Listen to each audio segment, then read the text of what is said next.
Hello everyone, আশা করি তোমরা সবাই ভালো আছো। 10 মিনিট স্কুলে তোমাদের সবাইকে স্বাগতম। আজকে আমরা ব্যাংক সমন্বয় বিবরণী প্রস্তুত করার বিভিন্ন পদ্ধতি সম্পর্কে আলোচনা করব। ব্যাংক সমন্বয় বিবরণী সাধারণত 3টি পদ্ধতিতে প্রস্তুত করা হয়, যথা প্রচলিত একক জের পদ্ধতি, যেটাকে সনাতন পদ্ধতিও বলা হয়। এরপর রয়েছে দ্বিঘাত বা উভয় জের সংশোধনী পদ্ধতি। তৃতীয়ত নগদান বই সংশোধনী পদ্ধতি। তাহলে এই 3টা বিবরণী নিয়েই আমরা একটু আলোচনা করব। গুরুত্বপূর্ণ পয়েন্ট রয়েছে কিছু। প্রথমত, নগদান বই এবং ব্যাংক বিবরণী উদ্ধৃতের ডেবিট ও ক্রেডিট দুইটি দিক থাকে। এখানে হচ্ছে কয়টি দিক থাকবে? দুইটি দিক, একটা হচ্ছে ডেবিট আর একটা হচ্ছে ক্রেডিট। উভয় বইয়ের ডেবিট অথবা ক্রেডিট জের হতে পারে। নগদান বই বা ব্যাংক বিবরণীর জের সমূহ নিম্নরূপ। এখানে দুই ধরনের জের রয়েছে, একটা হচ্ছে ডেবিট জের আর একটা হচ্ছে ক্রেডিট জের। নগদান বই মোতাবেক ব্যাংক জমার উদ্বৃত্ত অথবা ব্যাংক বিবরণী মোতাবেক ব্যাংক জমাতিরিক্ত, এই দুইটাকেই আমরা ডেবিট জের বলবো। আবার বলে নেই, নগদান বই মোতাবেক ব্যাংক জমার উদ্বৃত্ত অথবা ব্যাংক বিবরণী মোতাবেক ব্যাংক জমাতিরিক্ত, এই দুইটাই হচ্ছে ডেবিট জের। এরপর ক্রেডিট জের সমূহগুলো কি? নগদান বই মোতাবেক ব্যাংক জমাতিরিক্ত এবং ব্যাংক বিবরণী মোতাবেক ব্যাংক জমার উদ্বৃত্ত, এই দুইটাই হচ্ছে ক্রেডিট জের। এখানে প্রচলিত একক জের পদ্ধতি কি এবং সেই একটা বিবরণীর নমুনা ছক দেওয়া রয়েছে। এই পদ্ধতিতে আমানতকারীর নগদান বইয়ের জের বা ব্যাংক বিবরণীর জেরের মধ্যে যে কোনো একটি জের নিয়ে কাজ করা হয়।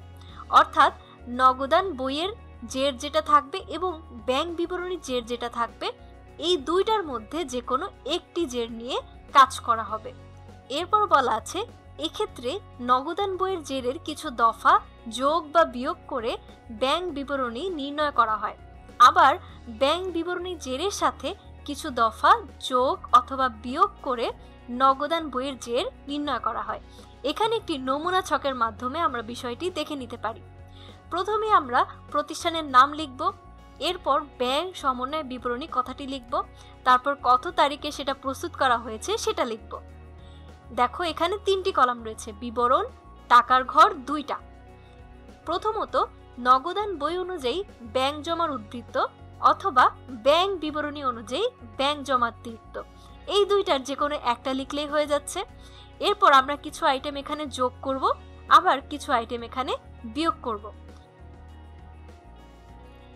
প্রথমেই আমি তোমাদের একটা জিনিস বুঝিয়ে দিচ্ছি। মনে করো এটা হচ্ছে নগদান বই, এটা হচ্ছে আমানতকারীর নগদান বই, আর এটা হচ্ছে ব্যাংকের আমানতকারীর হিসাব। তাহলে এটা হচ্ছে কি নগদান বই, এটা হচ্ছে ব্যাংকের আমানতকারীর হিসাব।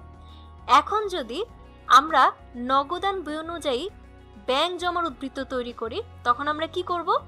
নগদান বই অনুযায়ী ব্যাংক জমার উদ্ধৃত্ত তৈরি করছি, মানে ব্যাংকে যদি 100 টাকা লেখা থাকে, তাহলে আমরা নগদান বইতেও 100 টাকা লিখব।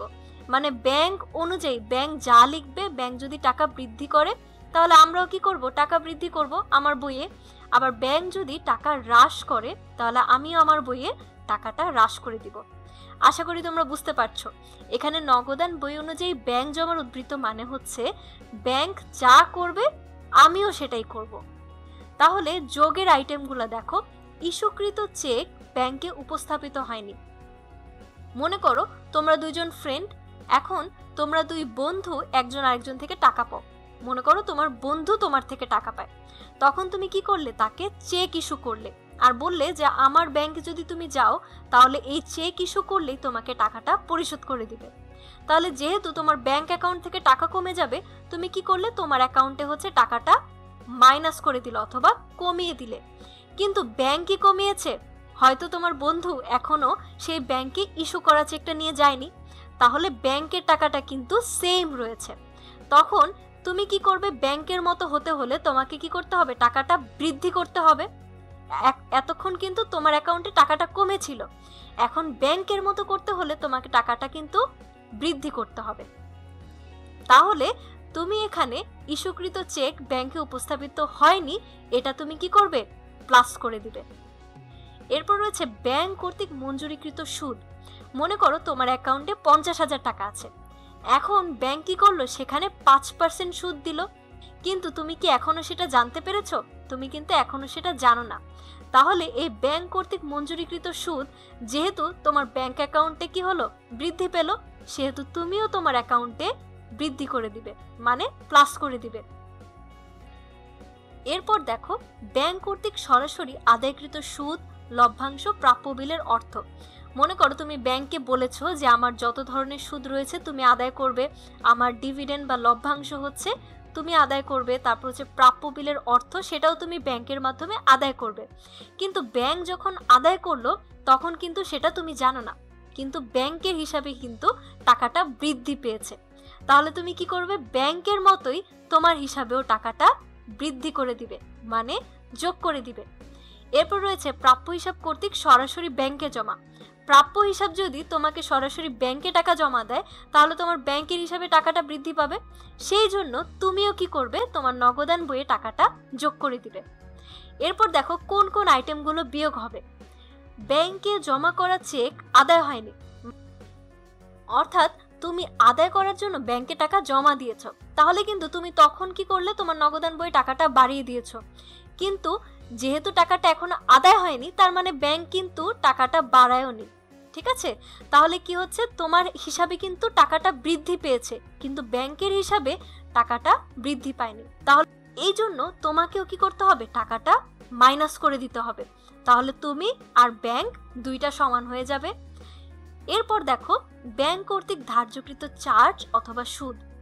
মনে করো ব্যাংক যে তোমার হিসাব রাখছে সেজন্য কিন্তু ব্যাংক কিছু চার্জ অথবা সুদ রাখতে পারে অথবা কমিশন চার্জ করতে পারে, তখন সেটা কিন্তু ব্যাংকে টাকাটা কমিয়ে দেয় অথবা তোমার ব্যাংক ব্যালেন্সটা কমে যাবে।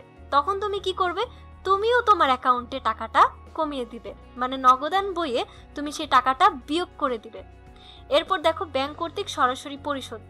ব্যাংক যদি কোনো মনে করো তোমার হচ্ছে পাওনাদারকে তোমার টাকা পরিশোধ করে দিল অথবা যে কোনো বিদ্যুৎ বিল, গ্যাস বিল, এগুলো হচ্ছে ব্যাংকের মাধ্যমে পরিশোধ করলো, তখন কিন্তু তোমার ব্যাংক হিসাবে টাকাটা কমে যাচ্ছে, তাহলে তুমিও কি করবে, তোমার হিসাবে টাকাটা কমিয়ে দিবে অথবা বিয়োগ করে দিবে। এই যে এত যোগ বিয়োগ করলে, এই যোগ বিয়োগ করার পর তুমি যে উদ্ধৃতটা পাবে সেটা হচ্ছে ব্যাংক বিবরণী অনুযায়ী ব্যাংক জমার উদ্ধৃত অথবা নগদান বই অনুযায়ী ব্যাংক জমাতিরিক্ত। এই যে এখানে হচ্ছে ফাইনাল টাকাটা হচ্ছে তুমি পেয়ে যাচ্ছ। এটাই হচ্ছে প্রচলিত একক জের পদ্ধতি। এবার আমরা দেখব দ্বিঘাত বা উভয় জের সংশোধন পদ্ধতি। উভয় জের সংশোধনী পদ্ধতিতে ব্যাংক সমন্বয় বিবরণী প্রস্তুতের ফলে আমরা ব্যাংকের প্রকৃত জের জানতে পারি। মানে একক জের পদ্ধতিতে যেই সমস্যাগুলো ছিল অথবা লিমিটেশনসগুলো ছিল সেগুলো কি করতে পারি, আমরা উভয় জের সংশোধন পদ্ধতির মাধ্যমে পূরণ করতে পারি অথবা প্রকৃত জের সম্পর্কে জানতে পারি। ফলে ব্যাংক সমন্বয় বিবরণীর প্রকৃত উদ্দেশ্য পূরণ হয়। এই পদ্ধতিতে উভয় জেরের সাথে কিছু দফা যোগ বা বিয়োগ করে দুটি সমান জের পাওয়া যায়, এটি ব্যাংক জমার প্রকৃত জের। তাহলে এখন আমরা দেখব নগদান বইয়ের জেরের সাথে যেসব লেনদেন সমন্বয় করা হয়, আবার ব্যাংক বিবরণীতে যেসব লেনদেন সমন্বয় করা হয়। মূলত নগদান বইতে সেই সব জের হচ্ছে সমন্বয় করা হয় যেগুলো আমি হচ্ছে লিখিনি অথবা ভুল লিখেছি, মানে ব্যাংক হচ্ছে টাকা বৃদ্ধি করেছে, আমি সেটা জানি না, এজন্য আমি টাকা বৃদ্ধি করিনি, অথবা ব্যাংক টাকা হ্রাস করেছে, আমি সেটা জানি না, আমি সেটা হ্রাস করিনি। যেমন দেখো ব্যাংক কর্তৃক সরাসরি আদায়। এখন যদি ব্যাংক তোমার প্রাপ্য হিসাব থেকে আদায় করে টাকা, তাহলে কি হবে, তোমার ব্যাংক হিসাবে টাকাটা বেড়ে যাবে, কিন্তু তুমি যেহেতু সেটা জানো না সেহেতু তুমি কি করবে, এখন নগদান বইয়ে সেই টাকাটা সমন্বয় করে দিবে। আবার দেনাদার কর্তৃক সরাসরি ব্যাংকে জমা দান, প্রত্যাখ্যাত চেক, এই সব কিছুই তুমি নগদান বইয়ের জেরের সাথে সমন্বয় করে দিবে। এরপর ব্যাংক বিবরণীতে যেসব লেনদেন সমন্বয় করা হয় সেগুলো হলো ব্যাংকে জমা করা চেক আদায় হয়নি অথবা পরিবহনাধীন চেক, বকেয়া চেক সমূহ অথবা ইস্যুকৃত কিন্তু ব্যাংকে উপস্থাপিত হয়নি, ব্যাংক বিবরণীর ভুল সমূহ, এগুলো আমরা কি করব, ব্যাংক বিবরণীতে সমন্বয় করে দিব। এখানে একটি দ্বিঘাত ব্যাংক সমন্বয় বিবরণীর নমুনা ছক দেওয়া আছে। প্রথমত প্রতিষ্ঠানের নাম, তারপর কত সাল এবং কত তারিখ সেটা লিখবে, এরপর লিখবে দ্বিঘাত ব্যাংক সমন্বয় বিবরণী।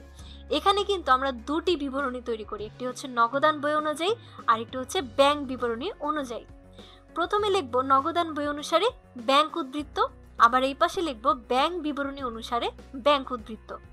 এরপর যে আইটেমগুলো যোগ করার কথা সেগুলো যোগ করব, যেগুলো বিয়োগ করার কথা সেগুলো বিয়োগ করব। যোগ করব কোনগুলো, সেগুলো হচ্ছে ক্রেডিট মেমোরেন্ডাম।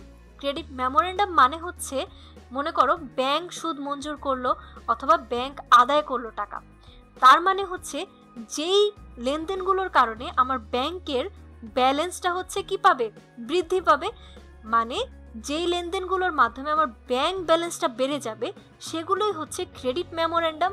আবার ডেবিট মেমোরেন্ডাম মানে হচ্ছে যেই লেনদেনগুলোর মাধ্যমে আমার ব্যাংক ব্যালেন্সটা কমে যাবে সেগুলো হচ্ছে আমার ডেবিট মেমোরেন্ডাম।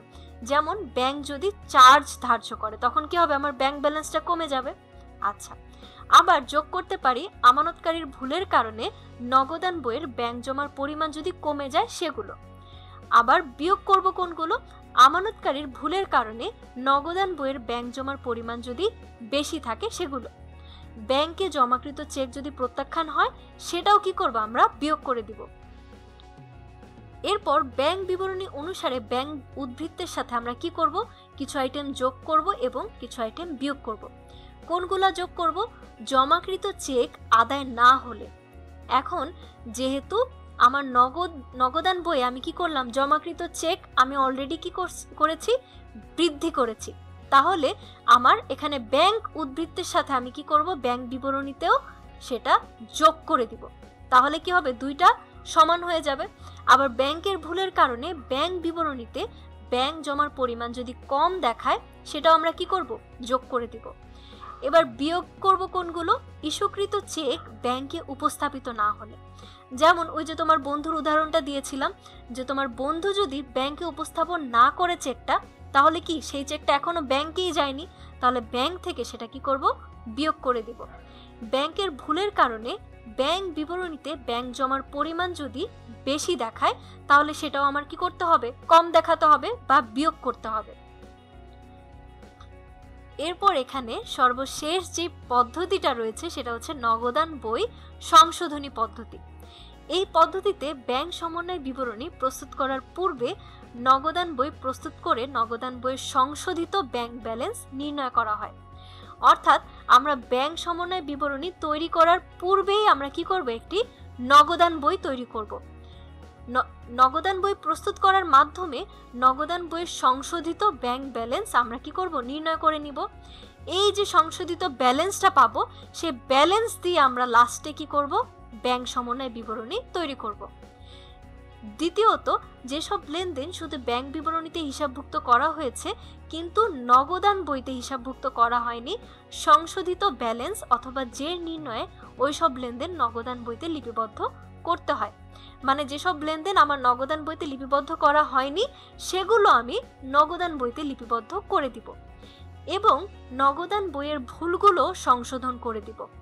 যেমন ব্যাংক চার্জ, ব্যাংক জমা সুদ, দেনাদার কর্তৃক সরাসরি ব্যাংকে জমা, ব্যাংক কর্তৃক আদায়কৃত লভ্যাংশ ইত্যাদি যদি আমার নগদান বইতে হিসাবভুক্ত করা না হয় তখন আমরা সেটা হিসাবভুক্ত করে দিব। এরপর শেষে বলা আছে নগদান বইয়ের সংশোধিত ব্যালেন্স নিয়ে, মানে নগদান বই আমরা কি করলাম, এতক্ষণ সংশোধন করলাম, সেই সংশোধিত ব্যালেন্স নিয়ে আমরা কি করব, একটি ব্যাংক সমন্বয় বিবরণী তৈরি করব। এরপর ব্যাংক সমন্বয় বিবরণী তৈরি করার সময় যেসব লেনদেন নগদান বইতে লেখা হয়েছে কিন্তু ব্যাংক বিবরণীতে লেখা হয়নি সেসব লেনদেন সমন্বয় করে দিব, যেমন ইস্যুকৃত কিন্তু ব্যাংকে উপস্থাপিত না হওয়া চেক। তাহলে আজকে আমরা কি শিখলাম, আজকে আমরা ব্যাংক সমন্বয় বিবরণী প্রস্তুত করার বিভিন্ন পদ্ধতি সম্পর্কে জানলাম। ব্যাংক সমন্বয় বিবরণী প্রস্তুত করার তিনটি পদ্ধতি রয়েছে। প্রথমত একক জের পদ্ধতি, এরপর হচ্ছে দ্বিঘাত বা উভয় জের পদ্ধতি এবং শেষে রয়েছে নগদান বই সংশোধনী পদ্ধতি। আশা করি তোমরা সবাই বুঝতে পেরেছো। ধন্যবাদ।